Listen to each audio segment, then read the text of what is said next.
Sir नमस्कार. आत्ता आपण PMPL बसमध्ये आहोत. या ठिकाणी आपण लोणावळा सकाळी स्वारगेटहून लोणावळा आणि त्या ठिकाणून पुन्हा सहल करून आता पुन्हा आपण स्वारगेटकडे जातात. तर काय प्रतिक्रिया सांगाल? प्रथमतः आपली ओळख सांगावी. मी राजू नारायण बोधले महाराज दिघी. मी PMPLच्या ज्या 11 सेवापैकी आज माझी 5वी फेरी आहे. मी यापूर्वी PMPLच्या 4-5 फेऱ्यामध्ये हे केलेलं आहे. अत्यंत कमी वेळामध्ये कमी खर्चामध्ये पर्यटकांना पुणे परिसरातील चांगली स्थळ दाखवण्याची ही PMPLची पर्यटन वारी असे म्हणेन. ज्या पद्धतीने माऊली वारी करतात अशा त्या पद्धतीने PMPLची हे अत्यंत चांगल्या पद्धतीनं नियोजन आहे. विशेष म्हणजे अत्यंत नम्रपणा काटेकोर नियोजन आहे.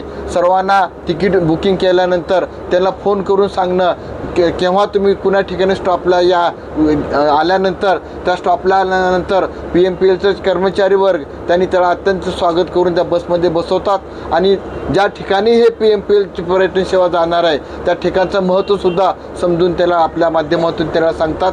मी तर असं म्हणेन की सर्वसामान्य प्रवाशांना PMPLची अत्यंत सेवा किफायतशीर सेवा आहे.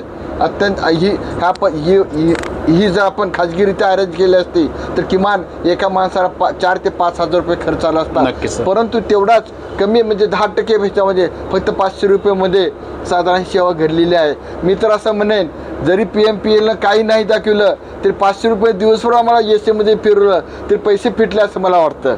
आणि विशेषतः नितीन गुरव आणि त्याचे सर्व सहकारी सूर्यकांतजी विठ्ठल ड्रायव्हर या सर्वांची सेवा अत्यंत सौजन्यपूर्ण आहे. सौजन्य जर कुठे पाहायचं असं म्हणेल तर मी म्हणेन की PMPLच्या सेवेमध्ये पाहावं. कारण सार्वजनिकरित्या सौजन्य हा प्रकार कमी होत आहे परंतु तो आणखीसुद्धा PMPLच्या कर्मचाऱ्यांनी तो ठेवलेला आहे. त्याचा ठेवा जीवन ठेवलेला त्याबद्दल सर्व प्रवाशाच्या वतीनं मी PMPLचे आभार मानेन.